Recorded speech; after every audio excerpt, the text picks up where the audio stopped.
Welcome to episode 14 of season 3 of Relics of Lore. I am your host Shongaku, and I am joined by 3 extra hosts this week. And by extra, I mean not extra, because I need them. Because if you saw Evie and I last week, it was like us talking and then just sort of staring at each other through the internet. It was awkward. But I am in fact joined again by Evie, who was just staring at me through the internet. There he is. He was just staring into our souls. It was scary. How are you doing this week, Evie? I'm pretty good. I've a little bit frustrated with the Queen's Gauntlet, not gonna lie, but I'm gonna try not to rant this podcast. Hopefully Spirit can keep me in check. We'll just Speaking of Spirit, how are you doing today, Kate? I am doing marvelous. Excellent. Wonderful. How's the weather in Wisconsin? Not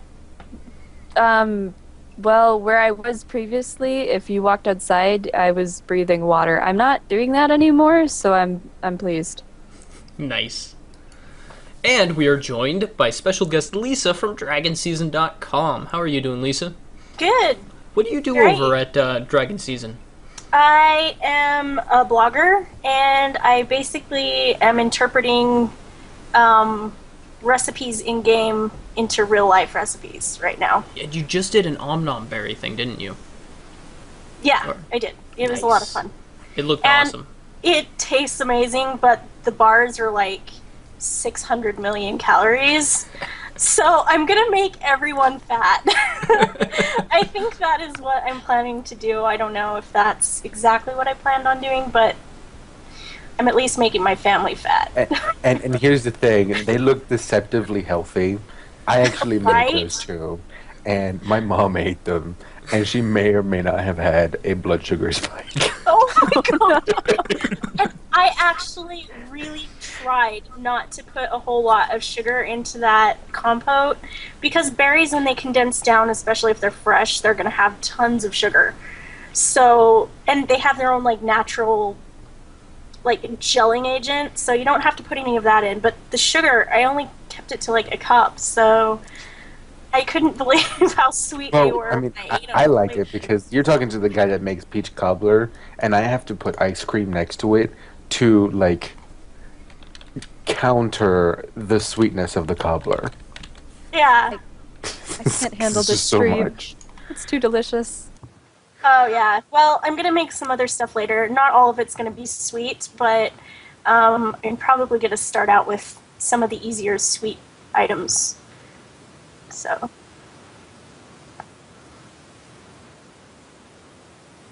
You should make the butternut squash. yeah, I love squash, and we grow squash in our backyard, so I could definitely do that. We also have a giant raspberry bush, so... And I know it says written by no one, but I told you why that was. It's kind of like a glitch. I give Cotillion everything, and it's like, those are fresh frozen, by the way, those raspberries. They're from our backyard from last year. Oh, nice. Yeah, we have a giant raspberry bush, and That sounds fantastic. it is. It's great. We always have fresh raspberries. It's wonderful. There we go. Finished product. Mmm. So good. And I did not set up the kitchen like that. It always looks like that. Just like, my mom is such a neat freak. Like, your kitchen always looks like that. It is I just... completely 100% like clean all the time. My mom is insane. It's a little bit OCD, but I love it.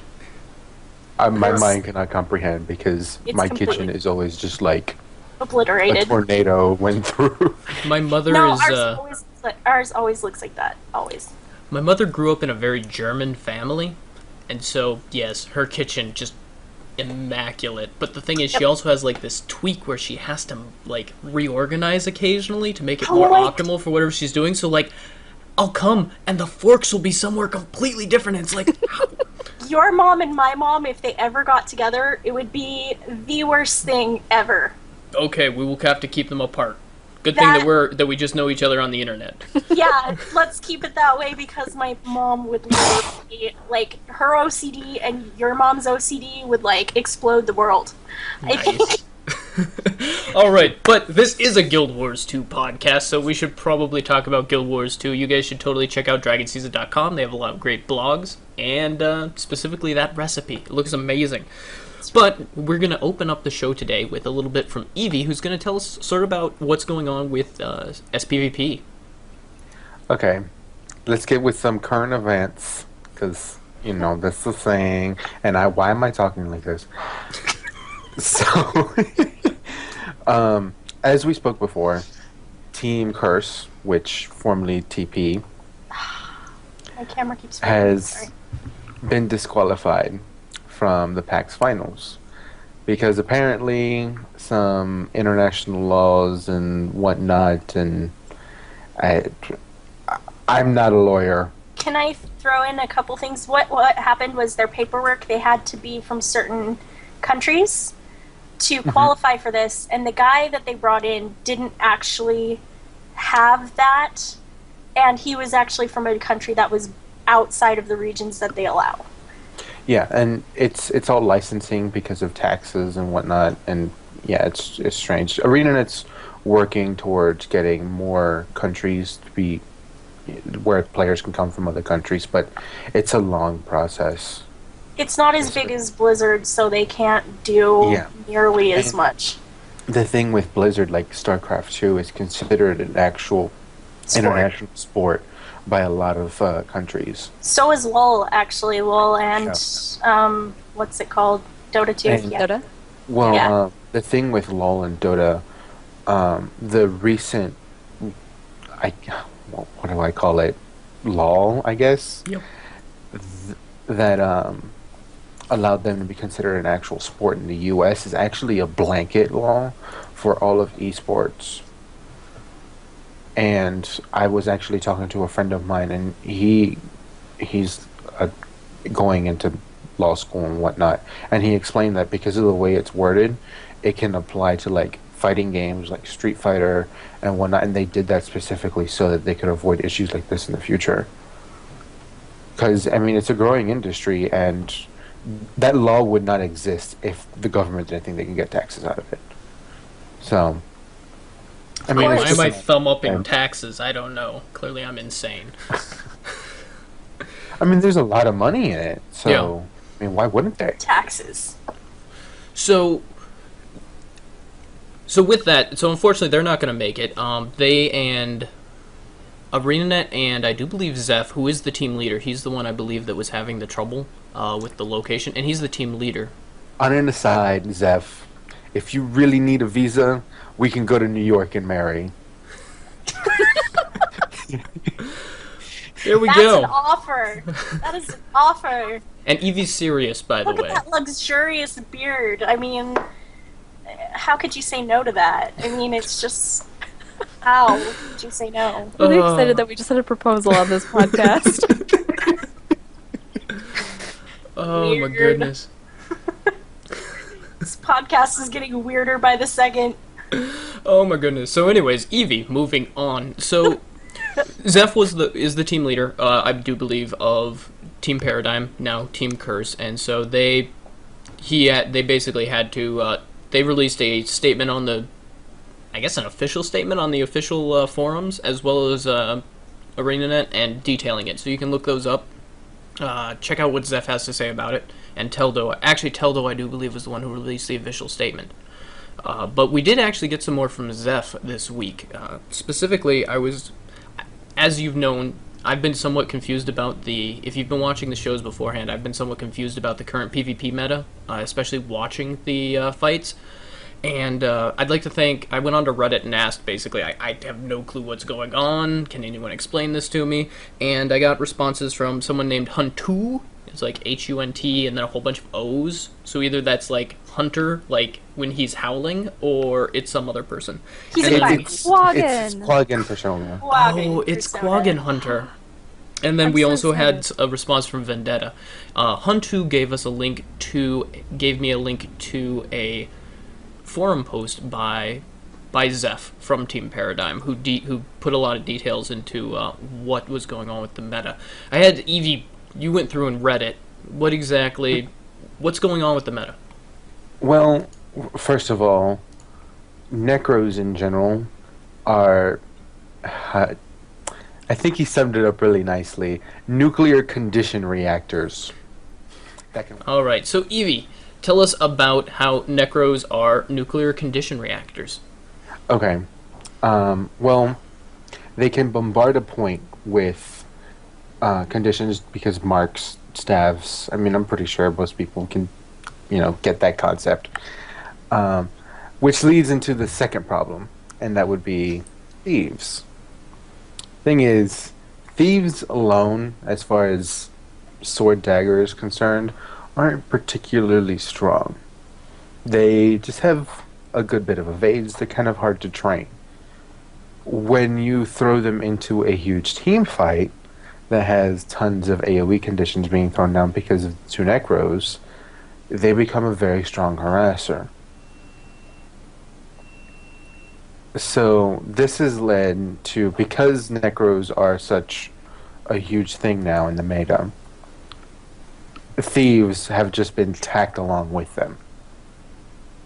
So what advantage do the thieves bring? So there are so thieves bring in the harassment. What else do they bring? There's, of course, stealth. And stealth power plays are actually really powerful. They always have been. Being able to stealth your entire team under a shadow refuge and then just like jumping on top of a guardian and killing him is a very, very strong move. The thing is, that takes a lot of setup. Like, a lot of setup. You only see that usually in initiation at really high levels. So, it's more of a thing, at least for thieves, it's more that they've been compounding an existing problem. At least, again, this is all my opinion. They're compounding on an existing problem more than being the problem itself. And to go back to the root of everything, a large part of what happened with Necros is that they made so many changes at once. They were just all tacked on because they wanted people to be able to adapt to the new playstyle, the new builds, and everything before the tournament. Okay, and so they did a radical change. What has that done to the actual fights themselves? Steppenwolf actually came into that same discussion and had a few things to say about it. This has led to, basically, there's massive, most matches are just team fights now. Just team fight after team fight after team fight after team fight. There's very little roaming, which of course leads to less strategic play. And the team fights themselves are AoE fests. It's just dropping tons of AoE because that's the strongest thing you can do. And if you're not a thief and you try to go into that front line, you're gonna die. This is why warriors are so weak right now, because they have to be in the front line to be effective, but they can't be there. Thieves, on the other hand, can jump into this front line, evade like 3 or 4 times while attacking, harassing in the process, and then jump out with Shadow Return. Shadow Return is incredibly powerful for this. Quick, we have to talk about Guild Wars before it dies again. Alright, so, since there's only 4 people watching now, specifically Dragon Season, Lissah, Septemnivy, actually no, there's like 5 people still in chat. How did they do this? Okay, so, moving on. So, Necromancers, Condition Mancers are just ridiculous conditions. Welcome back from our short break. The Thieves are teleporting all over the place and are extremely survivable as a result, yes? Well, the survivability is coming from their just evading while they're in the fight and then jumping out. It's the evades more than anything else. And so how are they getting all of these? How are they getting so many evades? Sword dagger, just spinning around, whee, and then sigil of energy, more dodges. But yeah, because it's initiative, you can just spam your 3 skill and evade all in a circle around them and steal their boons. I love sword dagger. You can steal boons? Yeah, you steal 2 boons every time you go around them. With what skill? The evade skill. Seriously? Yeah, how do you think I get 6 minutes of protection when we fight Dredge? It's a You know, glorious skill. Like, That's every time insane. we do the dredge fractal, Spirit and I are just like, so many bones, steal all the bones. Giggling like little girls in the background. Because we're not dying in one hit because we have protection. It's the only time you guys are able to survive in a fight. I mean, cough. Hey. No, clearly we can survive because it's the meta. We can dodge in circles and teleport and stuff. Oh, that's right. You guys are meta now. Congratulations. Yay. We are the PvE meta from PvP. Oh god. Nice. So, moving on from SPVP, which is... Well, apparently it's broken. So let's actually discuss the fact that SPVP is essentially broken, from what we've been hearing. Why is it broken, Evie?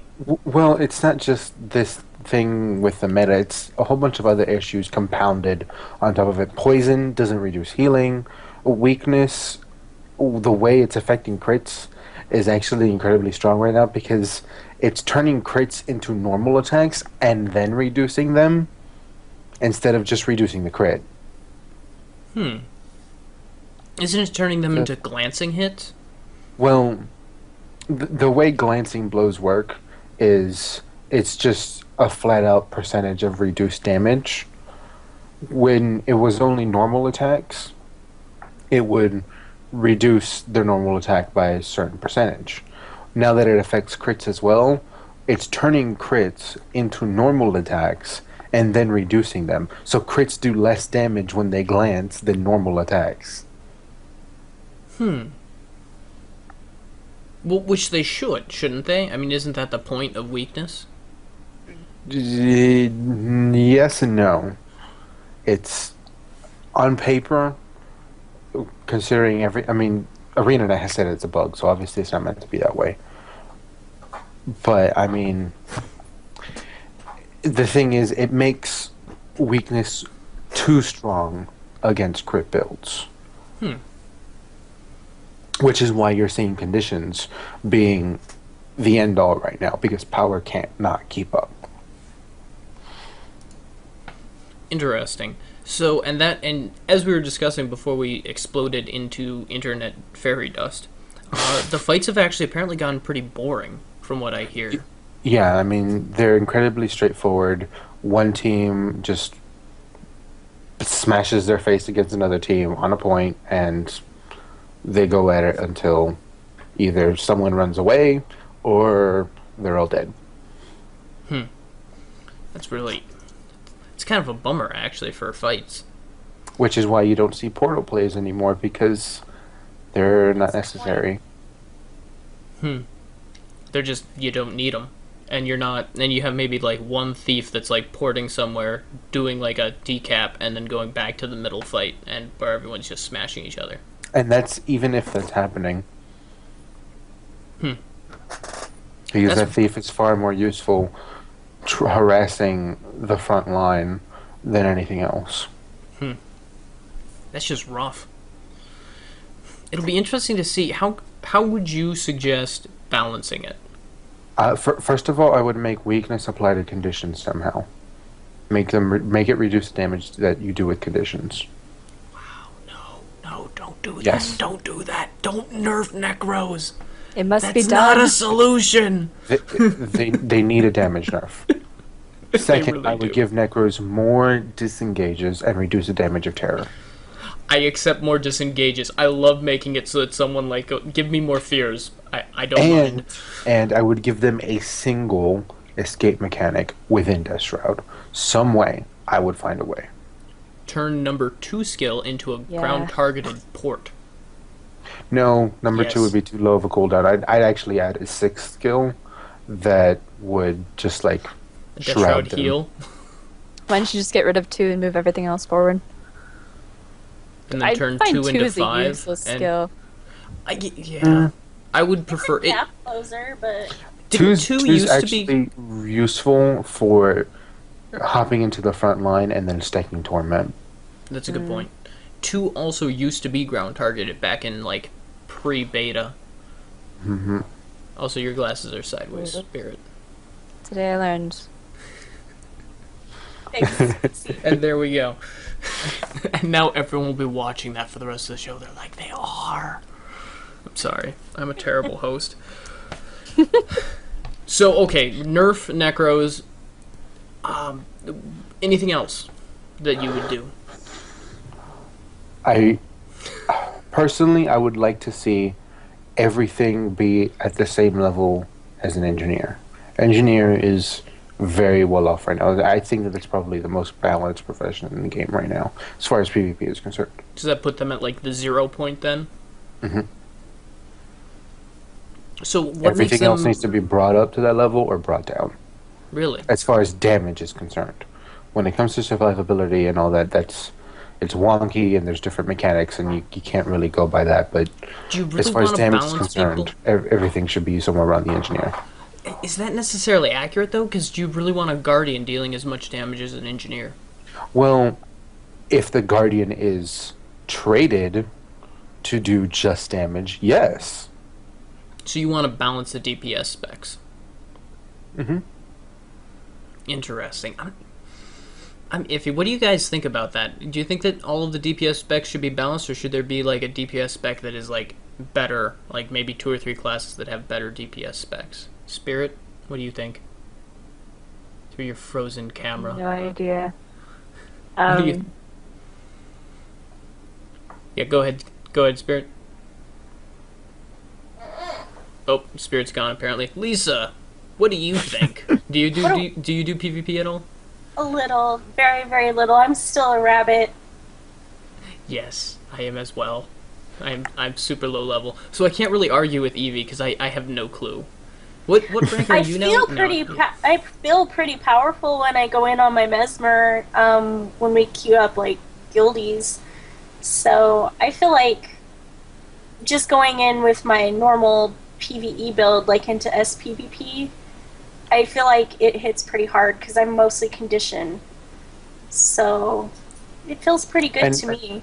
And Mesmers are actually a really good example of how you can have different PvE and PvP mechanics and still translate them very well between the two game types. Well, yeah, and I Mesmers use probably the same. play the best as transitions. I actually play the exact same, like, everything. I know I probably shouldn't, but I do, and it seems to work out pretty well, at least at my rank. So it's fun. I go in, just smash a few things, and I'm done. Nice. So, continuing on with the your Mesmer, I hear you're trying to get a legendary weapon. Yes, but not for my Mesmer, actually, because I had Leaf of Kudzu drop on the first day of the patch. Nice. And I got really lucky, and I couldn't believe it. I just about fell over when I saw it in my little scrolling loot thing. I was like, no way, that can't have possibly happened. And I go and I look at my bag, and I'm like, really? And I literally sat there in the Skype call with my friend like, oh my god, seriously? Me? I never get anything. So I'm blown away. I was never going to make a legendary until I got that. Nice, so now you have to start and go and gather all the materials and discover all of the other stuff that goes into a legendary.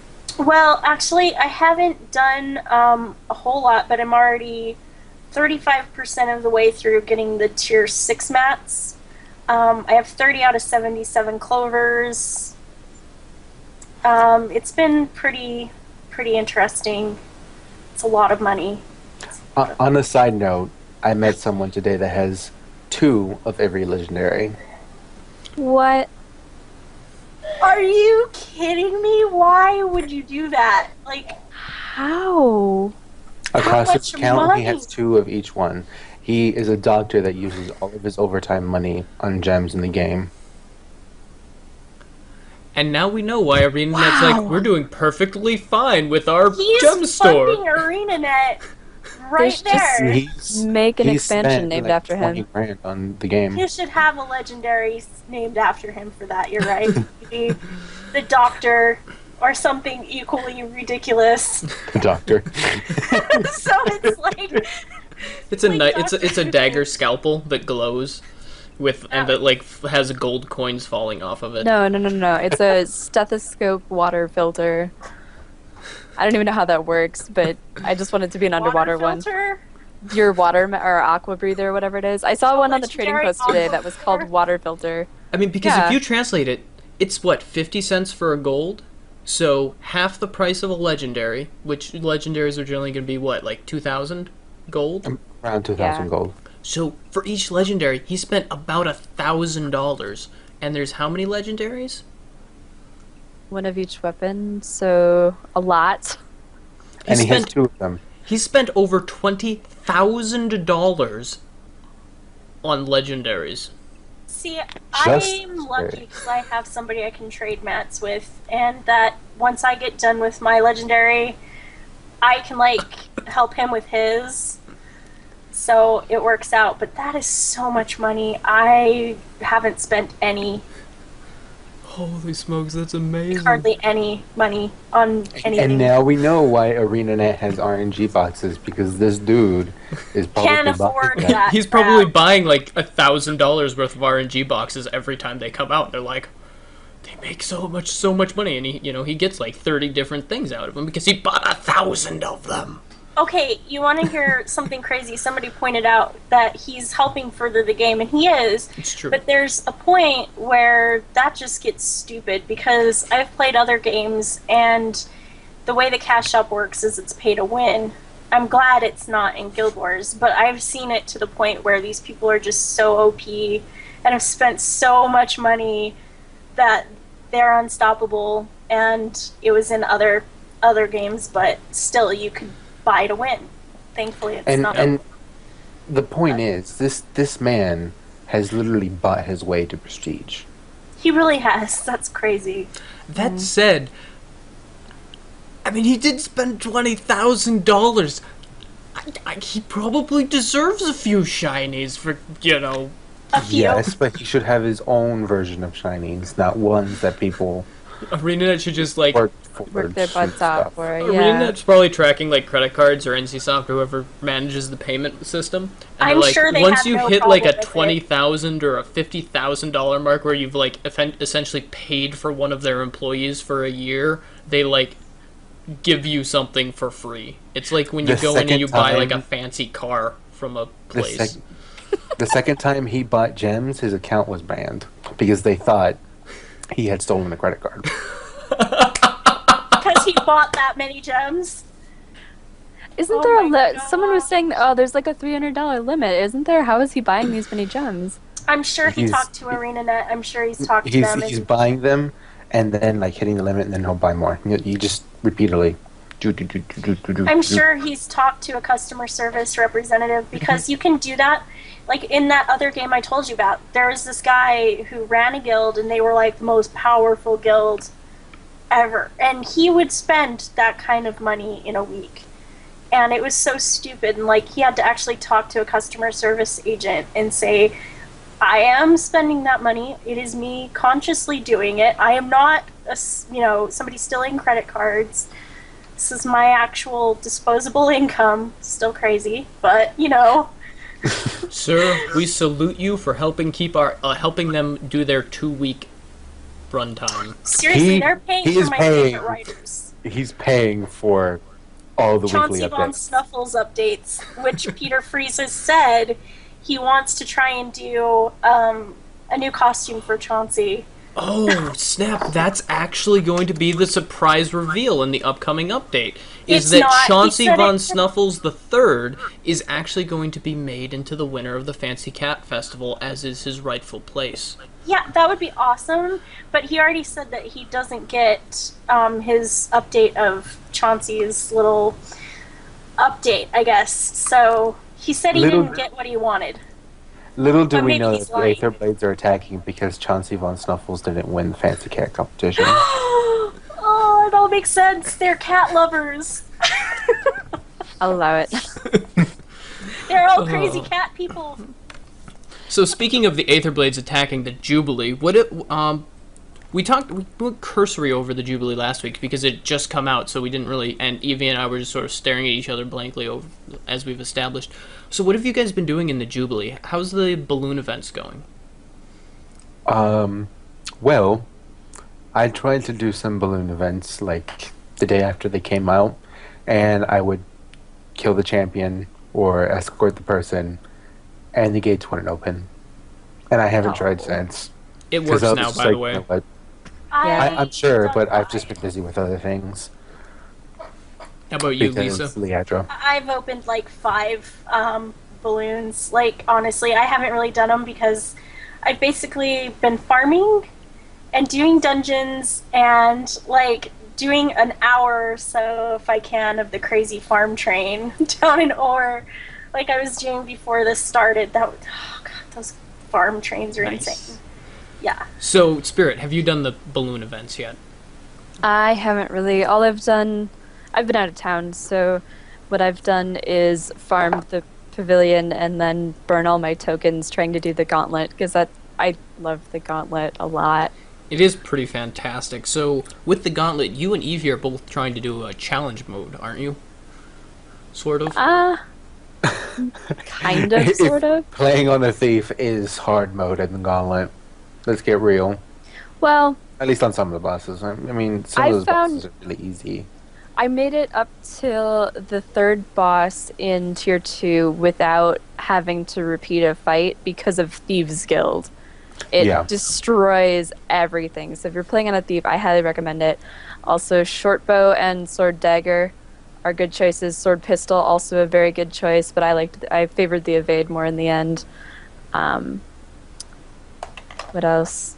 Oh, I read somebody had just done a survey on Reddit about people who've gone through the gauntlet, and thieves are the 3rd lowest, like something like 85 out of 500 people that beat Liadri were on thieves. Only engineers and Ellie's were lower than that, and everything else had higher numbers. Guardian, I think, was top with 140. So, for anyone that's watching that hasn't actually done the gauntlet yet, how exactly does it work, Evie?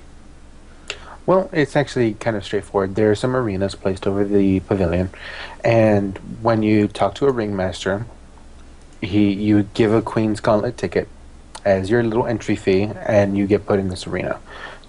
Once you're in the arena, a boss will spawn, and you have 2 minutes to kill it, or you will get dropped down to your death, or possibly be killed by the boss itself.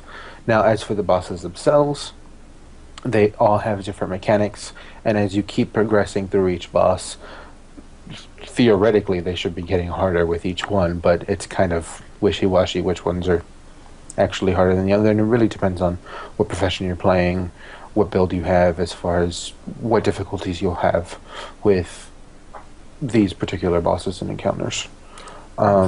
How are you going through it, Lissah? Have you been doing much of it? I haven't done it.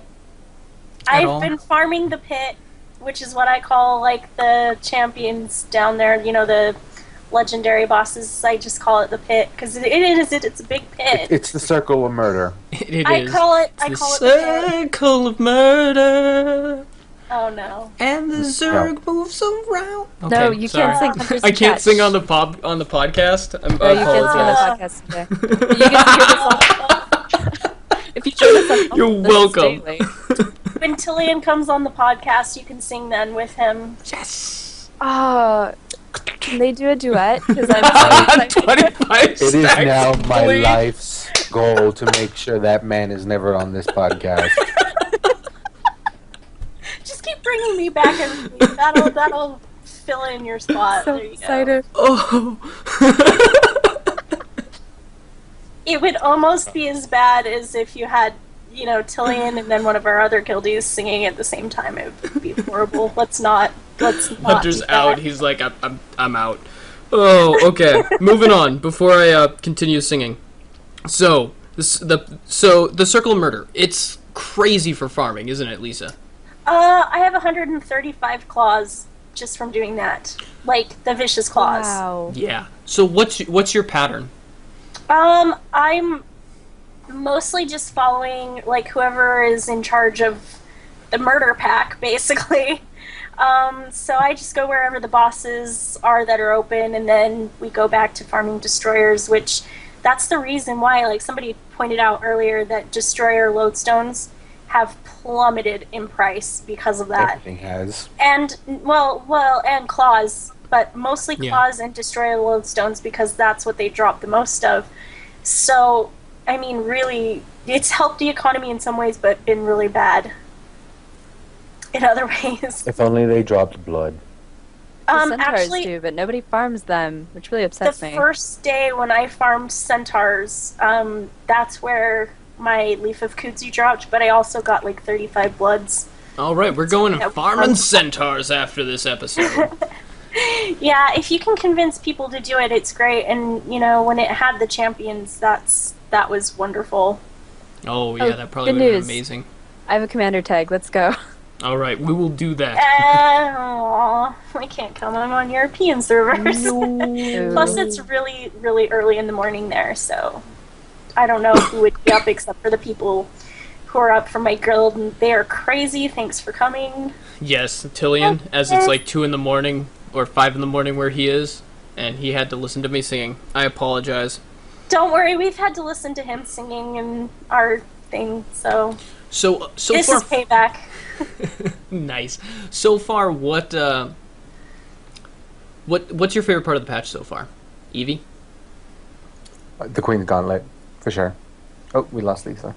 No, she'll be just back. the video, because it froze. Oh, okay. It froze.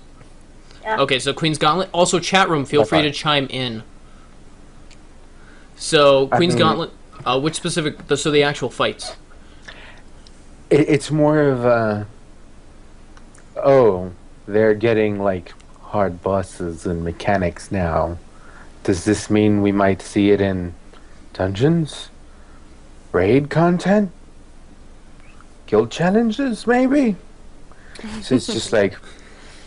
yes. Well, one of the things that like Tillian and I have talked about since I wrote that article on raiding is that we think that it'll somehow be tied into the guild system where you do things as a challenge. We think that's going to be part of it, and then maybe if they could involve somehow having the commander icon being in there, like having more functions than just being a blinking light on the map, you know, having that be an option to set up a raid with a larger party would be awesome.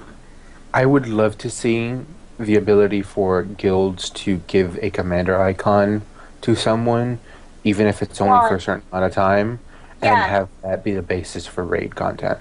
That would be great, and then that would allow you to make a larger party. You know, if you have a commander icon, you can make a larger party than 5.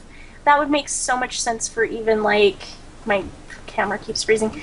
That would make sense for even, like, you know, out in the world content. So I'd hope they'd make those improvements, but... We'll see. Cross fingers. Now, do you guys, sticking with that really quick, do you think that they should go with raid frames for, like, stacking everyone's name up on the side of your screen, or do you think that the current 5 party is fine and just letting you see where everyone is on the map? I think they need to have a bigger raid frame, honestly. Just so you can see where everybody's health is at, because then, you know, elementalists can throw down a hill, guardians can put down stuff, you know, whatever. I mean, it would help a lot to know what people's health was at, so you can res them as well. To some extent, I wouldn't want to see that. I think it's kind of against the design philosophy of the game, where you're looking out for your own person or your own group, and maybe to see who's in your party and then gray them out if they're like fade their names if they're dying or something, or turn them red. But I wouldn't want to see health bars. Now, I'm a little more complicated as far as what I think should happen. Do you guys ever use the simplified unit frames for the party? Yes. Yes. Yeah, sometimes. Okay. The commander should have something probably a little bit smaller than that for the entire commanded group or whatever. And they can see health, boons, down status, conditions, whatever. Each party, however, will only see their party. Coming from being a WoW raider, I don't like that idea that just one person can see it, because I think they want you to look out for others, not just people in your party and yourself. Like, they do want you to have survivability as a group. I think they want you to work that out on your own, how you decide to do it, but I think you should be able to see everybody. I mean, and that's coming from my WoW rating background, which just ended only a couple months ago. You just want heal bot, don't you? You're like, No, heal no. bot, bring it back. Oh, hell no. No. Because there's no real healers in this, Yeah. So, I mean, you couldn't have mods like that anyway, even if you wanted to. But, I mean, like, so you can see what's going on, and everybody, as an individual, can watch out for everybody else around them. Yeah, I but think that's kind of going along with the philosophy of Guild Wars. You're supposed to look out for other people, otherwise you wouldn't have achievements like, medic. seeing that many downed people, like you have to. Exactly. Yeah, taking us back on I topic, agree. though, before Evie goes even further. Interesting points. I agree with Hunter, though, in chat that Hobotron is awesome. Kate, favorite part of the current patch? Absolutely, the gauntlet. I'm really enjoying the challenge, and it's been, I guess just more of a challenge than other content that I've seen recently. It makes me stop and think about my build and what I'm doing and plan out what I'm doing instead of just face rolling through a dungeon at this point. Nice. I do enjoy it. I actually built a Minion Master build and went through Tier 2 and most of Tier 3 with it. Nice. It was really low damage. I went with a 30 in power, a 20 in power, 30 in death, and 20 in blood. And that gave me the improved minion damage. It gave me the improved minion health siphon. So whenever my flesh golem would hit, I'd get like 400 health back. Sweet. So the healing is ridiculous on it. It's fantastic because it's a percentage of the hit that you do. Which, if you want to heal a lot, you blow up your minions. The little bone minions that you summon, because you're stacking power, toughness, and healing power. When a minion blows up, it deals a lot of damage. That counts as a minion attack, which counts as a health siphon. You get a little bump in health. It's kind of nice. It's not huge. It's not like you're gonna be like, oh, I got 1,000 health from that. It's gonna be like 500, but it's pretty nice. So I've been enjoying that. I don't have enough control over minions to use it in a less contained environment, though, and their damage is really low, and there's not a lot of support. So as a single player, it's cool, but from a just general usage out in the open world, all it does is it makes you really tanky and survivable, but doesn't actually help anyone else. So I went back to Condition Mancer because I was like, and Liadri was kicking my rear, so I was like, I need to get Condition Mancer to take her on. Although, and I discovered that her AoE does kill my minions, so there's that. So I can't use my minions for the first half of the fight. But I am looking forward to doing more of that. I have thoroughly enjoyed all of it. I have took Richie Procopio from Massively did a very cool guide on how to level very quickly in the Queen's Pavilion, doing the events, and so I have been taking my level 20 Ellie in there, and I've gotten about 15-20 levels for 3 or 4 hours of farming. It's absolutely fantastic for leveling. You basically just throw on XP boosters and stuff and just go kill stuff, and it is wonderful. I thoroughly enjoy it. Yeah, I might do that later, because you can make money that way too, leveling. It's true. And the cool thing is because everything's a veteran or better, or almost everything's a veteran or better, they're constantly dropping functional loot, so your character stays fully equipped all the way up. And it's amazing. It's fantastic. So moving on, it's a really good way to do it. You won't be getting as much high-level loot, but you'll actually be filling up your crafting bay as you go, because you're just constantly getting those mid-level things. So, good thing to do if you have characters that you want to level. Take advantage of that this month. It's well worth it, and you can learn how to play your character because these are not easy fights. Moving on, though, they did announce the next patch that is coming out, the Queen's Speech. As several people have mentioned on Twitter, we hope she doesn't stutter. And and she does not have, and she has a surprise. She has a surprise for everyone. It's a massive Tyrion-changing surprise.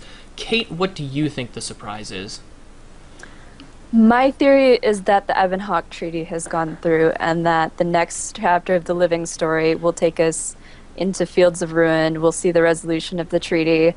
Something will happen, and conveniently, like we've been talking about for the last few episodes, the Crystal Desert entrance is in Fields of Ruin. Interesting. Lissah, what do you think is going to happen? What do you think the surprise is? I'm gonna go the Angarina route here and say that Jenna's pregnant. With? Ritlock's baby. Oh, snap! I don't know. I'm just gonna say that because that's what we were talking about today, and we were just dying over it. It'll be hilarious if That would it's be. true. Do you know how funny the look on people's faces will be? They'll just be like, "Oh God, it will be hilarious." I Evee, want to see this. What do you think is going to happen? What do you think her announcement is? My theory is a little bit more convoluted. You know, Even more than mine. well, Hey, and you know how you can explain it away? It's magic. yeah. Who remembers the pavilion in Lion's Arch that has an Asura in it that is NDA'd by the Queen about what is being constructed there? Okay, continue. What? It's the unused. Okay, so you know how there's the Oh. pavilion with the 5 portals to all the major cities, and then there's another one kind of across the way that's unused. And the Asura there, if you talk to it, he will tell you Oh, that well, he's under an NDA. They actually found out where those point to. Somebody Really? figured out where those point to by like using geometry, because the way that they figured out where the portals are pointing, are they're pointing to where they have to go and the elevation. One of them actually does point to the Crystal Desert, Oh, according snap. to this post. And I think somebody in Dragon Season pointed this out to me. It was probably Tillian. But I'm pretty sure Was he it did. Koenig who did that? I think Koenig or someone in. It was on the Guru. It probably was him. He's crazy, that guy. We need to have him on the show for a lore episode one of these days. Good luck. Koenig's... he's up there with his theories. Yeah, so they are pointing at places. I remember seeing that post. There was some debate over that. Oh, look, it's Triv in chat. Hi, Triv. You Who are just totally said she's derailing not the show. Ugh. Did that purposefully. Anyways, oh. So, okay. Very cool stuff with the surprise, we think. We don't really know. I personally think that Evee's theory beforehand is accurate. She is actually marrying Lord Farron because he got her pregnant out of wedlock. It turns out that Logan and Anise are actually in love, and Ritlock is the third wheel there. Oh boy. Yeah. And the whole, like, Queen Jenna Logan thing is just for politics. I can do /fiction too, Angarina. Ha! She's so funny with that. Man, she comes up with some great theories. I love it. There is I a love reason it. why I follow her on Twitter. She's wonderful. Oh. You should follow her Tumblr too. It's pretty entertaining. So it'll be interesting to see what the secret is. I'm looking forward to it. There are a few other things that we know about the actual patch itself. First of all, there is some new world versus world abilities, which should be interesting with trebuchets, and we are getting a birthday. Kate, how exactly is the birthday present working? It's a mini. Not just... And it's not a random mini like we know from Guild Wars. It's a mini Queen Jenna, and that's it. Well, it's not it. You get more stuff. You get a 24-hour birthday booster, which I'm not entirely sure how we're going to boost birthdays, but it sounds like fun. And a scroll of experience, which we're also not sure what it is, but it also sounds like fun. So I'm excited for my birthday. I'm hoping the scroll of experience is like, here, have a free 80. You've been playing for at least a year. Oh, please. I don't know what I'd do with that other than, well, actually, Alts. I do. I have like 2 slots that I still need to get up to 80. So. Does it count if I level my pacifist character to 80 that way? No. Yeah, No. Yeah. Sure. So, I mean, it's based on... I mean, we have the Scroll of Knowledge in-game, and we have the Experience Scroll, which is a auto to level 20. Apparently, in the press release, they called it an Experience Scroll, not a Scroll of Experience, so most likely it's just going to be one of those ones that comes out of the 5,000 and 10,000 point achievement chests. So you're going to get another free level 20. Which is not bad. No, But it it's is a little bit frustrating. sad. If you go... because it only levels your character to 20. So if you've got a level 11 and you use it, it goes to 20. You don't get 20 levels of experience. And not only is that... So the way to get most out of it is to roll a level 2 character and use your 20 scroll on it because you get the most levels. Unfortunately, you lose out on the process of learning your class because I actually used mine today. You get your weapon swap, all your profession abilities, and your 3 utilities instantly after rolling a character, plus 10 trait points. And you're just kind of thrown into this without any experience playing it. And we've talked in the past about how the best way to learn a class is just to spend a day playing it, and I don't think you get that by instantly getting to 20. Well, you can of play course, from if you 20 on up. I mean, you Of course, can go if you back have to- 5,000 achievement points, you probably know how to play Guild Wars 2. Also, if you've been A little playing bit. for a year. But still. Well, most of us here have been playing since, like, the betas, if not earlier, so... But we won't tell you if it was earlier. Because we respect contracts. Oh, NDAs. jeez. That's right. You do not talk about Fight Club. It's really funny, because that is, like, one of the things that drives me nuts about, wow, I've been playing since beta, I've been playing since vanilla. So I try not to say it, but most of us probably have. And so I think even if you do get yourself up to 20, you can just go to the lower level zones and, learn. I mean, I always clear out the lower level zones anyway. The nice thing is when you go and you kill stuff, you get the instant level up for your weapon skills if you're level 20 or higher. That Yeah. is really nice. So it's just like, bam. Because I was killing something, I killed a worm, and I was like, I just unlocked my next weapon skill, and I did that, and I was like, I did it. I used it on an elementalist, and I was like, yes. Like, the 2 classes you want to use it on, elementalist, warrior. Yeah. Because they have so many. Livespurn's bringing up some very interesting points, apparently according to data miners, that are actually trying not to talk about it as well, which is fascinating. There's a lot of story stuff that it's going to be in the patch, which should be pretty exciting. I have a lot of respect for these data miners for not spoiling, because that takes a lot of restraint. I will say it involves siege turtles. It doesn't. I'm lying. I love siege turtles, though. They also noted that there will be a new meta achievement which unlocks an infinite clockwork tonic, which is a little bit... who would want to turn into one of those? Now everyone's gonna have metal boobies. Robots. Oh my god, that's the first thing I noticed too! It's like, Oh, you're staring at it, you're like, guilty. I feel really awkward around you. That's actually why she made them. It's like you go in, and like there's an entire army of like, brigands that show up, and they're like, we're gonna fight, and then they see those, and they're like... They turn to the guy next to them, how am I supposed to feel about... What did they... What? And then they all just run away, and there we go. I think I really scared one of my guildies though pointing that out. He's like, "Oh my god, I never noticed that." It's so creepy. Thanks for pointing it out. And I'm like, no. How can you not notice it? Have you I don't seen know. the He's ones, kind of oblivious sometimes. like outside, the waypoint right outside the pavilion? yeah. If you look up behind you, there's Not one you, suspended like puppets from the ceiling, the watch knights. It's really creepy.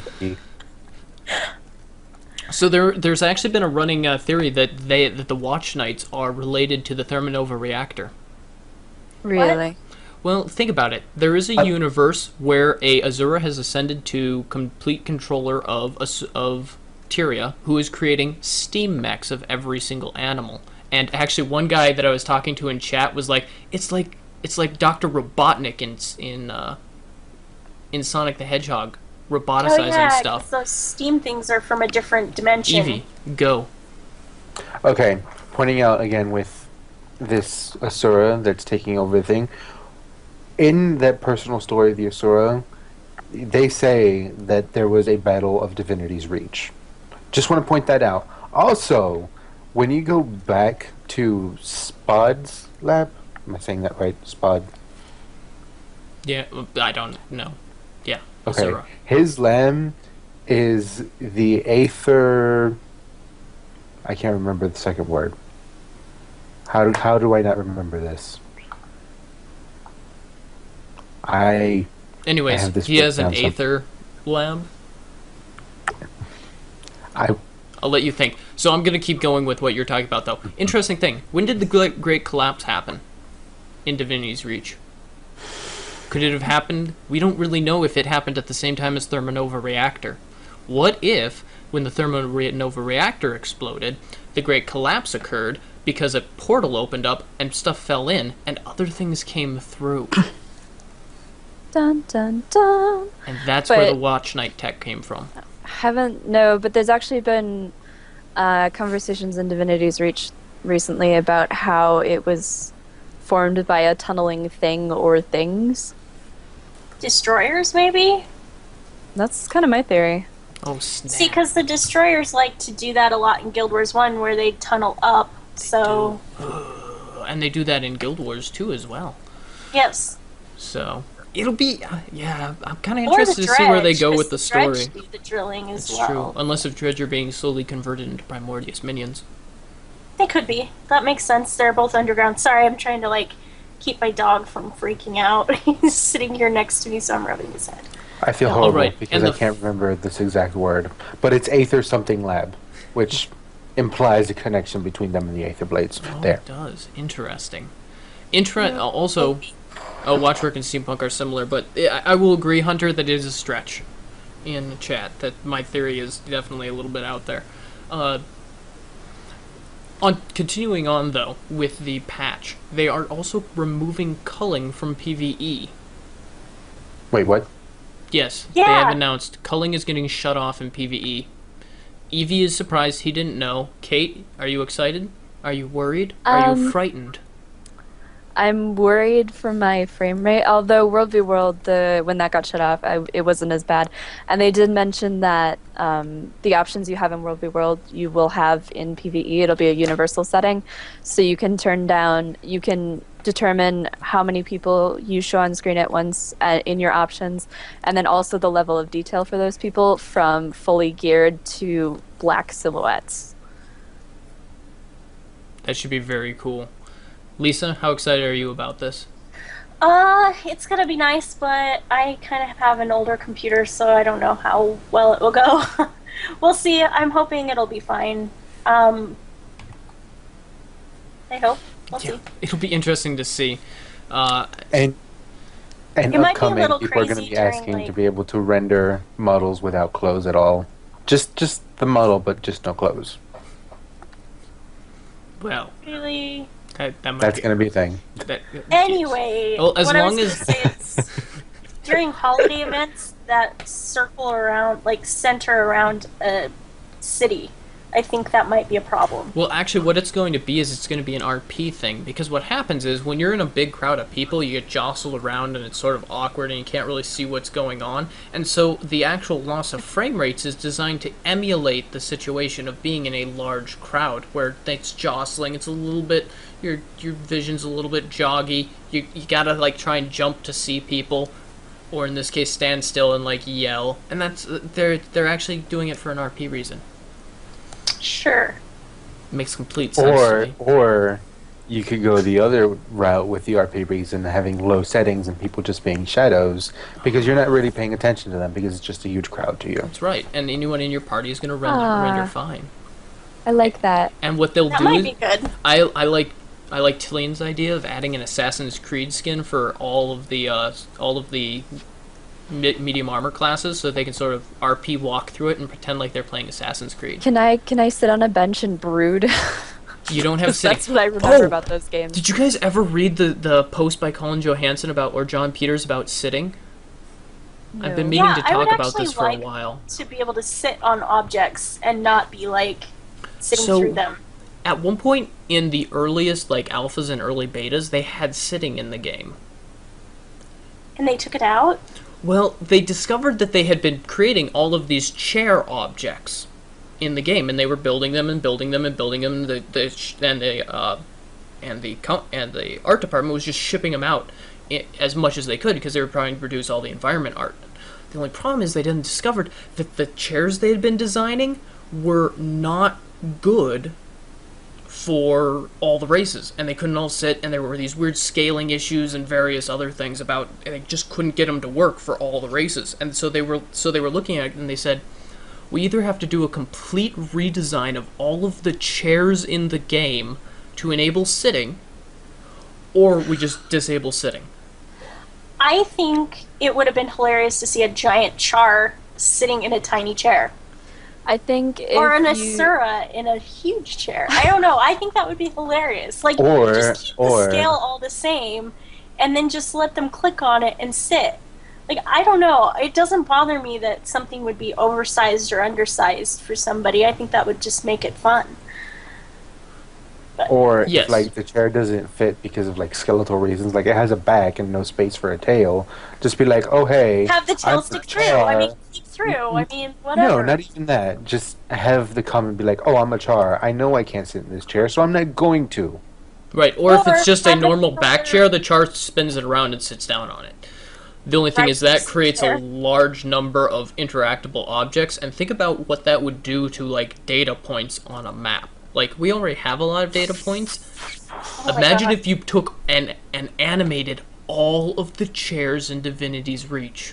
Oh, I don't think all of them need to be, but some of them should. It would be nice. I think that, the interesting thing is he didn't say that they are not going to do that ever, but he did say that it's kind of here on the priority, and most other things are way up here. So we will probably never see chair sitting, but you know, you can go and switch sit on a chair, and you're good to go. So moving on, though, Champion Loot has done some very interesting things. Lissah, what exactly is going on with Champion Loot right now? Basically, right now, you're getting this group of people who are moving around a map in a big First of all, clump. what has happened with Champion Loot? Basically, you're getting these bags every time you kill a champion that are exotic, and then out of them you get simply juice. And Sorry, I sorry, you couldn't derailed resist. me. I shouldn't look because if I look at you, I'll get distracted because of the juice. So anyways, Anyway, you're getting bags. you're getting bags and they're exotic, and inside them you get better than average loot. You're getting a lot more money, you're getting items, you're getting crafting materials, which are great. You can get a lot of things out of these, including the new exotics, which are quite nice. Some of them are still are pretty cool effects. rare. Yeah, some of them are pretty rare, some of them aren't. But anyway, you're getting those. And basically this is causing people to go kind of crazy with farming events. So Fun of you've been champions. talking about some issues with farming events in Ore. Now, I know that, like, classic method for doing the Grenth event was to actually fail the final event so that the entire chain would reset and you could do it all over again. Is that what's going on, that sort of thing? Or what exactly is No. going on with those In events? some cases, what people are doing is, well, they just go around in a big group, and there's like a path where by the time you get to the end of the path, the first thing has reset, but you also have some events in between that pop up randomly, like every 15 to 20 minutes. I'm not exactly sure on the spawn time, but basically those events that come up, people want to kind of slow down so they can kill more champions, or even fail because it's easier. So yeah, it's been kind of a pain. You literally go in there, and if you do one thing wrong, people will scream at you. It's like, okay, yeah, I thought we were supposed to be killing stuff, so When I went down there and someone told me that I was stupid because I killed something in an event to kill things, I was just like, that's oh. what I said. I was like, So Well, you said that and then- you were not supposed to go into, like, the circle to, like, capture a point? when you're doing an area like down in Ore, like Penitent Waypoint, the one that's just behind it. I Yeah. can't remember what it's called. Shelter's Gate. That one, yeah, Shelter's Gate. That one has the ring, and you have the mobs that come in. You try to hold it. Well, it was just, yeah, I had to like stand out of it, and my bear was running in because I was on my, I was on my. Oh, when they were yelling at you to stop, did you Yeah. ask them to bear with you? No, my actual bear pet was in there killing stuff, and I was like, and that's why. Then you tell them, come on, guys, bear with me. Because you've got a bear in there. His name is Barracuda. That's almost as bad. Nice. That's fantastic. Yeah, anyway, sorry. But Your yeah, puns I'm are not going to sing that unbearable. song. my puns are unbearable. They're not as bad as Shangoku's. Yeah, it's true. So, cool. Well, The not other cool problem necessarily. is for no those. one's doing Balthazar, which is really frustrating. For about a week, I was checking on the website that you look for, like what temples are open. 50 Shades of Bear. You guys have probably used it. And I would check every 20 minutes or so, and no one was doing it on European servers. So I had to finally convince people to go and do it. And somebody was also wanting to do it, and we finally got it. But Nice. it took forever. Yeah, that. And Forever did you two-man it? No, heck no. We had 25 people probably. So I was it about to just hand over my keys of Guild Wars 2 to you if you two-man Balthazar. I was like, I'm out. I cannot be better than that. There's no point in playing the game anymore. Well, the nice thing is, with 25 people, it's not scaled so high that it's undoable, whereas if you have 100 people, it's really ridiculously hard. So it really wasn't too bad. But we almost lost the pact, because they have the morale thing. We almost lost that a couple times, so it was pretty bad. So. Oh, good. Congratulations that you got. Have you ever thought about using the Orion jewelry boxes for your obby shards? It's random. That's why it's not a good idea to do it. You can get some really great things out of them. Oops, sorry, my nose itches. It's really great for, if you don't need the karma for just straight obsidian shards, but it's random, and you might not get anything out of those boxes. So... What about fractals? Fractals, I used up every single one of my fractal relics. Oh no. Every single one of them, because no one was opening up ore. Oh. So I used them all, and then I was like, oh, well, now I can't make any more clovers. What do I do now? Yeah. You can get a lot of cool exotic minis that cannot be combined into something, which I really hope that they will unlock All the that. same. Wait, there's can't a lot sell of cool them? minis? I thought there was one. There's one. Oh, you can have a lot of that one mini. Yes. I have 7 of those, by the way. I have 12. I think I'm up to 13. I can't deposit them anymore. You have 250? What is the mini max stack? 250. You have 250 of them? Wow. Literally, has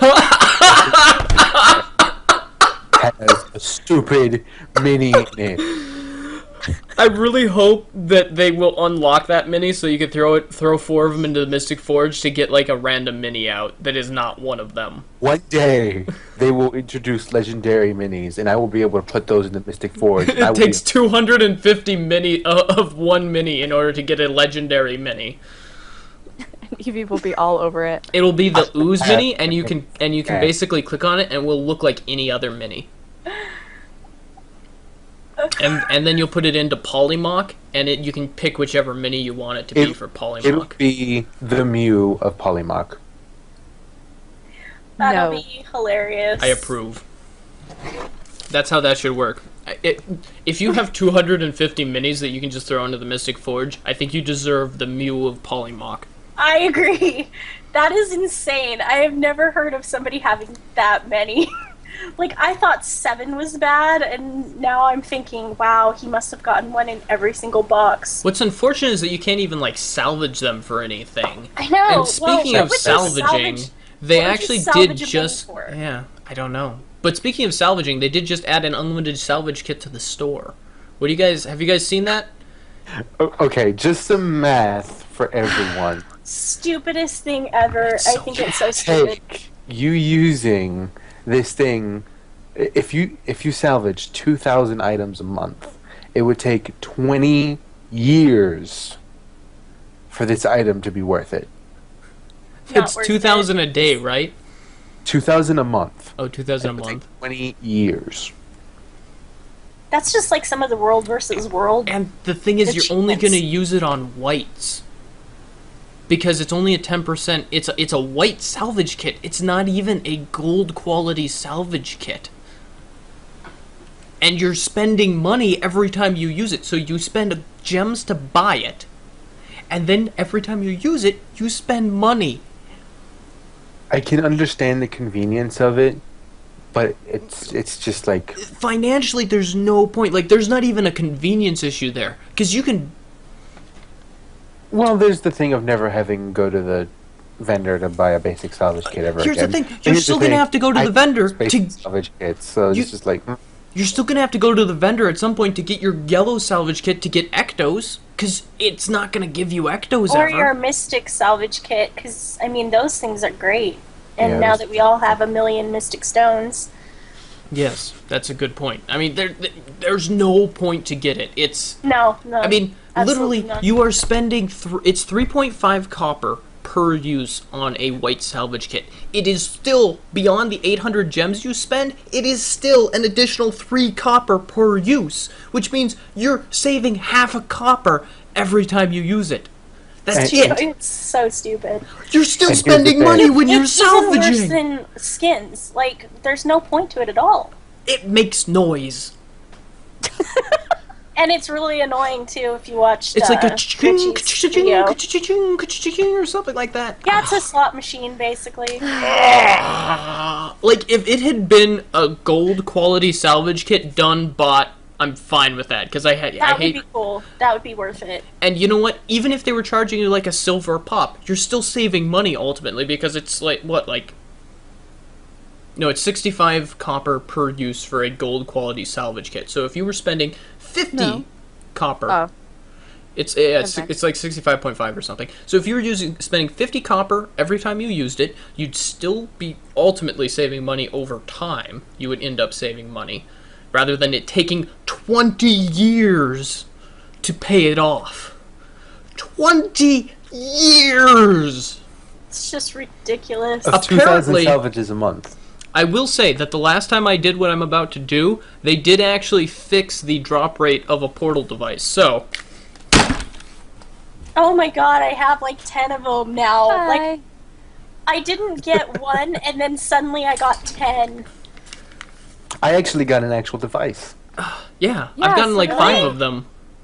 They drop off the gauntlet bosses. I have one too, but You I'm can scared buy them to for use like it. 4 copper off the You're auction gonna be house. transported to the other realm that all the Steam things are coming from. That would be fantastic. Should be weird. why I'm You should be scared. About the worried. salvage kit, though, I just want to point out that there is a doctor out there that probably has one on each one of his characters, But it's account bound. Why would you do that?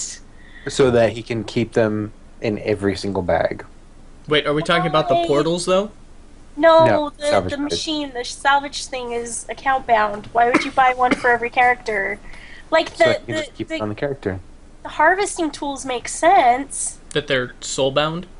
Yeah, like to buy all of those would make sense, but to buy one of those glorified It's- slot machine things would be it's- stupid. It's incredibly pointless. Now, the thing is, also coming back is going to be a lot of various things on the Black Lion trading post. We are going to be getting back a bunch of the things that have already expired. So over the next, I think on the 20th, they are going to be releasing every day for 10 days new items. So a bunch of the weapon skins that are gone. I think like we might see like the rose petals again. We might see we'll probably see all the Black Lion harvesting tools, or the consortium harvesting tools and that sort of stuff again, which are pretty fantastic. Hopefully they will sell us like something new, like, I don't know, an armor stand that you can put in your home instance that you can like put armor on and then you just go back to it to get that skin. No, I'm just making that up. That would be Someday. amazing. Get my though. hopes up. I want that. Get my hopes up. So, there should be some cool stuff on the Black Lion trading post, but for the love of all things good, do not buy the salvage kit. Buying it basically tells Is a- ArenaNet that you are bad at money, Or you have way too much. or you have way too much. And they're okay with that, and they'll keep doing it. So don't do it. They'll just take your money. Don't give them ideas. I can't complain too much because they did Good. We convinced Triv in chat. Yes. Good. Yes. I will say that they have abstained from adding more RNG weapon skins this patch. I like that. Which who knows if we'll get more on the 20th, but up until now, I'm a fan because they added a bunch of weapon skins. Evie, you actually want one, don't you? From the champions. Well, yeah, I want Genesis. Which I is want the to most sell expensive Genesis. one. I want to sell it, and then I can buy mats for my legendary. Just so you know, we are actually going to try farming Genesis, Evie, and we're going to bring Vrabin with us, who has broken RNG. Arena now knows so that they can fix that, and then give it to me. No. But we'll go farm up Genesis for you somehow. We'll figure that out.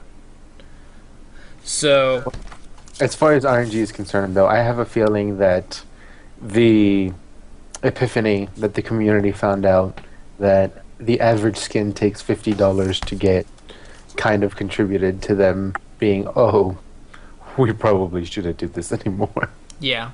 When the community actually figured it out, the nice thing is a lot of companies they don't actually stop doing it. Like Cryptic has RNG boxes, and Perfect World does it, and people have been talking about this for years on their games.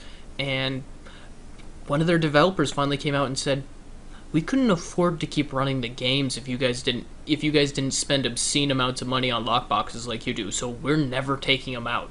People were like, no! So it's a pretty bold move for ArenaNet to do that. So hopefully that means that they weren't making much money on lockboxes, or what they were doing is they started with like this, here's the RNG boxes, and they just did this over the last few patches, hopefully.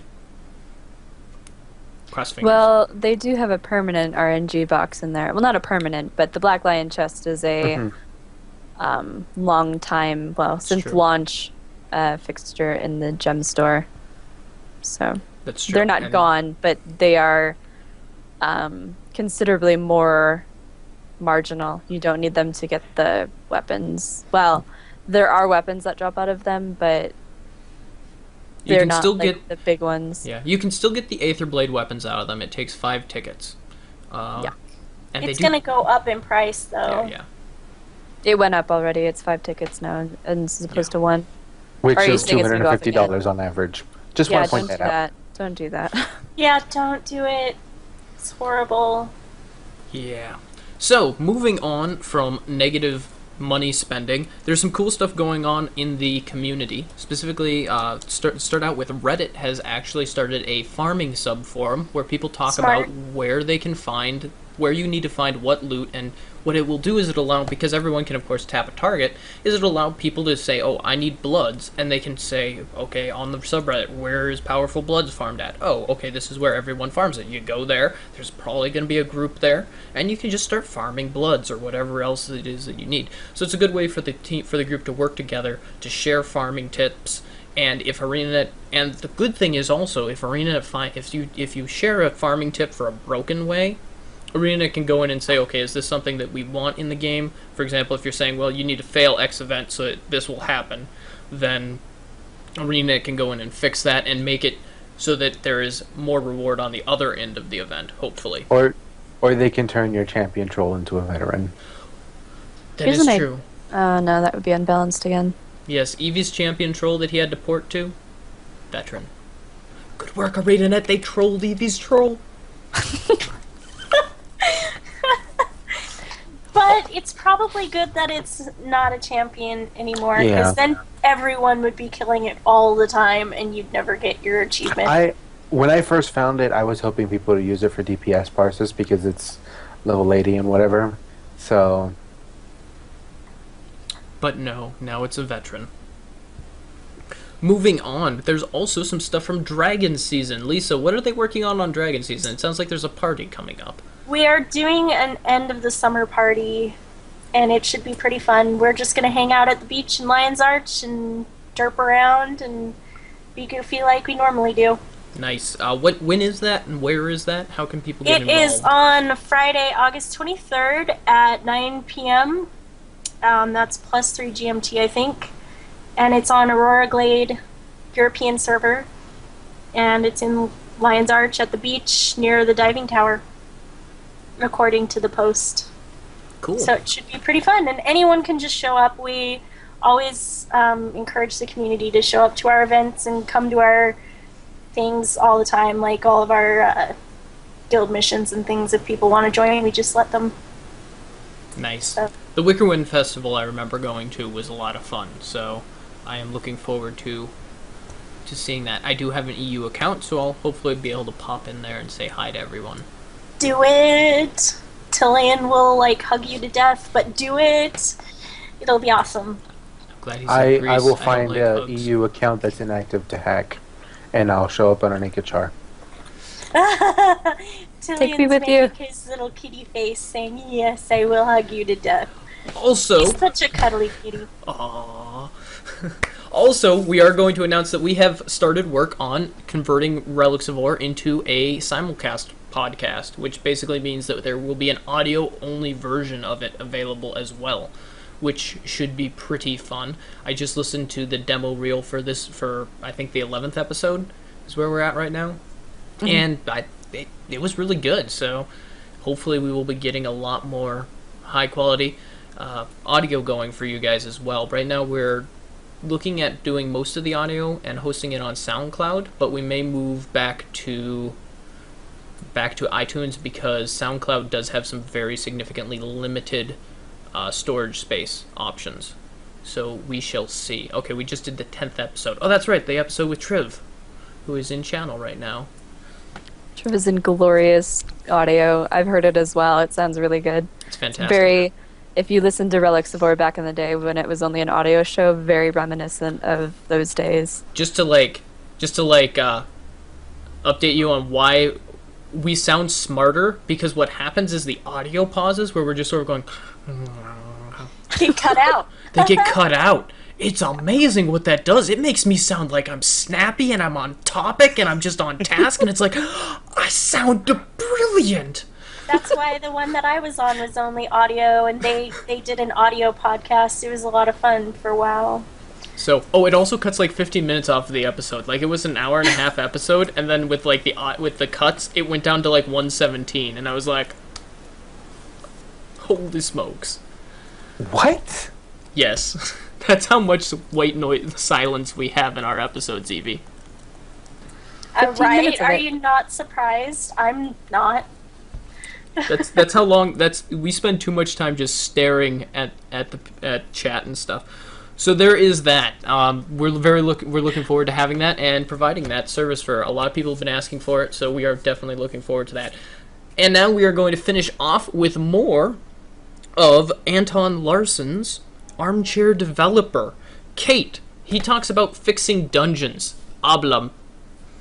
Okay, so we're working That was through. wrong. He sent us this giant, long, wonderfully well thought out manual on how to fix Guild Wars 2, and the article or the section I looked at today was fixing dungeons, and he has a lot of good suggestions for doing it. I picked out the big ones. First of all, he wants to prevent the AoE farm in dungeons by promoting counterable mob types, which we kind of talked a little bit about last week, where there's kind of a hard counter to, like, a healing mob, you want single target damage or something like that, where there's something you definitely want to be doing. He also talks about doing 3 dungeons per day with a hard mode enabled, which is something he elaborates in a different section, so I'm not going to go into what he thinks hard mode should be like.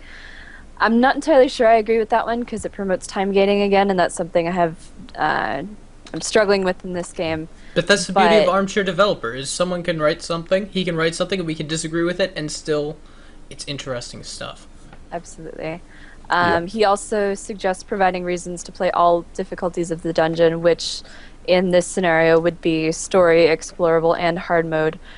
Absolutely true. We definitely need reasons to visit story mode. We need reasons to visit all of them, because there's content that's not being used that could be used. Yeah, and players are too reward driven for absolutely. For it to work the way it is right now. So true. Wow, you guys are talking to, like, Rabin and I were discussing this previously, and he was discussing, it's like, oh, everyone wants the rewards. And my first thought when I saw the hard modes, I was just like, if there isn't a better reward for hard mode, no one's going to do it. It's so true. Like, it's because a lot of people who are coming into Guild Wars 2 that weren't Guild Wars 1 players are probably coming from WoW and other games that have hard modes that give you better than average loot. And I'm not surprised that they would expect to get better loot because of that conditioning, you know? I mean, just looking at numbers from the China release that they're trying to do now for Guild Wars 2, they released that, what was it, 2.5 million players log on once a week in the US and Europe for Guild Wars 2. When you look at WoW and their demographic, 55% of the players, current players of WoW, are in China. So take those out, because Guild Wars 2 isn't in China. Yes. That leaves roughly 3.5 million. So when you look at the demographics, Guild Wars 2 and WoW are neck and neck, almost. Yeah, when the Chinese start playing Guild Wars 2, I'll expect that our numbers will go up quite a bit. But the other thing is, right now, WoW is in this period of a lull in between patches, and a lot of people quit in between those times, and being somebody who still follows that community, I know a lot of people will come back to other games like Guild Wars 2 in that time. And again, with Guild Wars 2, there's no subscription. And there's so the they 2-week can pick up patch and drop schedule. it, exactly. Financed by Dr. Legendary. Yes, thank you, Dr. Legendary. We really appreciate that. And I mean, back to the point with, you know, the players coming from WoW because of the lull, which is what I was going towards. Thank you for pointing there. Yeah.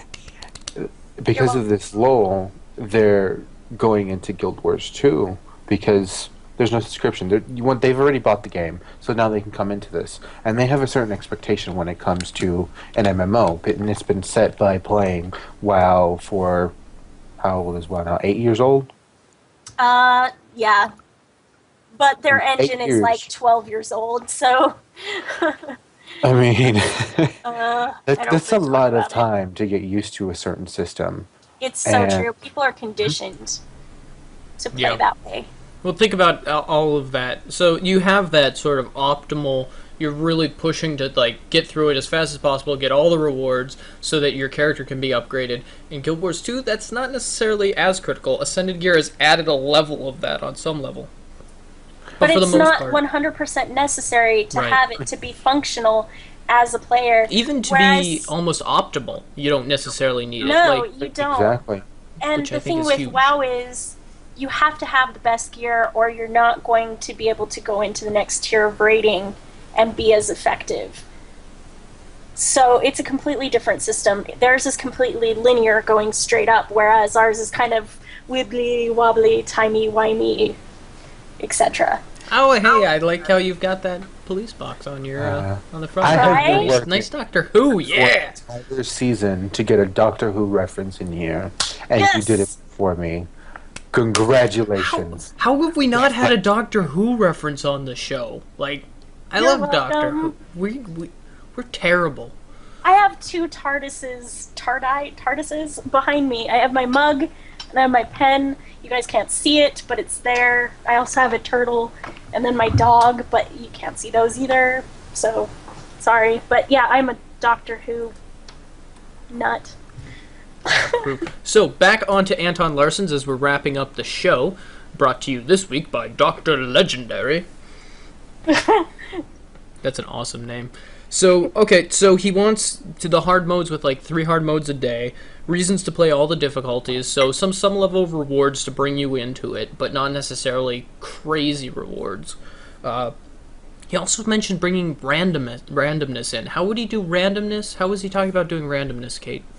Not only would he randomize the mobs and like compositions of trash groups, he would randomize bosses. You're not always going to see the same boss at the end, or in between you might get different paths depending on the boss. And additionally introduce traps in several varieties, ones that you would see, for example, a red circle, be able to dodge out of, and stuff like we see in Catacombs where you see the flame jets on the wall, and you know if you step in front of them, you're going to be lit on fire, but you do it anyway, and then you die, and then dying in front of your whole group, and you're just embarrassed. As everyone else is standing on that pillar looking over at you, and you're like, you can go this, you just have to jump. It's like, I'm an idiot. I like the idea up to the point of controlling the randomness to some extent.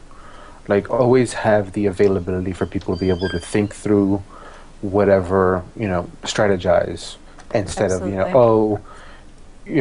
this hallway can randomly have spike traps or flame traps or whatnot, and you don't know what's going to happen, so you just got to kind of wing it. And, It should never be... And I think what he was describing was a system wherein you can see it and you respond to it. So it's not necessarily random in the sense that it's random the moment you walk in. It's that when they spawn the dungeon, everything's randomized, pre-randomized, and going into it, you can walk up and you can see the group, and you're like, okay, in Ascalon Catacombs, there's 3 monks, which is terrifying, 3 monks and 13 of those cultist guys. I just want you guys watching to have 3 nightmares monks and from 2 that. Ellies. There you go. 3 monks, 2 Ellies. And you basically just say, well, alright, we're going to reset the dungeon because it's going to eat us alive. Well, that's just like Diablo 3, where you'd walk into some places and you'd get a composition of enemies where you're just like, oh my god, no, Scaling... no, oh god. So here's the thing. Scaling drops based on the difficulty of the group composition. Like, have ArenaNet rate each mob with a certain number value. But that just adds so many layers of difficulty and yeah. This is where I want to point out that all professions should be equal in PvE. That's true, but here's That the shouldn't thing. be a problem. But here's the thing. I always say this because I think it holds true for every game. In PvE, it doesn't matter how overpowered a class is, because really the only thing that matters is how fast it dies, the mob you're against, and if you succeed. And if you can succeed in the event or whatever, then who really cares about being overpowered or not? However, in PvP, it's a completely different story, and I do think there needs to be balance. What class did you play in WoW? I played Shadow Priest. Oh, well, yes, okay. I played Warlock, which was OP, and it was hilarious. And Shadow Priest, I actually could probably give your Warlock a run for the money. I was pretty good at Shadow Priest. I was terrible at Warlock, so you would destroy me. I had the legendary from last expansion, so yeah, I probably would've. Nice. Mm-hmm. But this is not a WoW podcast. I was going to say, in the game that I play, I really like the point Triv brought up in chat about we really do need to see mobs that promote the Trinity that we heard about when it was in development: support, control, and damage. We need to see stuff that promotes that to make sure that other builds are viable besides damage. How do you guys feel about these Zerker builds where you go in with just straight Zerker really bugs me. Like, I really get bothered by that. How do you guys feel? I get bothered by it when the Zerker builds are designed purely to do damage. There are Zerker builds that provide a ton of support and a lot of group synergy, and those I absolutely adore, because it's a really good way to build up teamwork with combos and whatnot. I'll tell you why I don't like it, but you go first. I was going to go back to the whole support and control thing. Why did someone say they randomly love me? I love you too, random person. Anywho, oh man, we've got anti-Zerker chat going on. People are hating on the Zerkers. I think they agree with me, because what happens with these Zerker builds, if people don't want to carry around 4 sets of gear and, have more than 1 set of gear, or for financial reasons, they're not buying a freaking buttload of gear like I am, I don't want to have to change my gear and my build just to go into a dungeon because they want a Zerker. I mean, being left out because you're not a Zerker is, completely stupid. I will openly admit that every single one of my characters has Zerker gear, except for my Elementalist. My Necro doesn't. Rabid, which is the meta for Necros. But I had Rabid before it was cool. the meta for Necros is Where's either my thick rimmed Zerker glasses? Dagger or Death Shroud spam with Zerker. Necro hipster. Yeah, see, I don't have Zerker gear on any of my tunes because I like to kind of be more survivable than just See- straight up damage. I went This is Rampagers probably- on my Ranger, which is a lot of fun. Yeah, This that probably is fun. the effect of me playing a thief first. To me, it was a matter of no matter what I build, I'm gonna die in 2 or 3 hits. So I might as well just build Zerker. And I got so used to that mentality that I just do it with all my characters now. Well, this is definitely a topic that we can go on for 6 years about. But Pretty I much. think that's going to be it actually for the episode. Spirit is slowly falling asleep. She just called Bork's bro in chat, which is somewhat worrisome. I mean, we like Borks, but I'm not sure if he's a bro.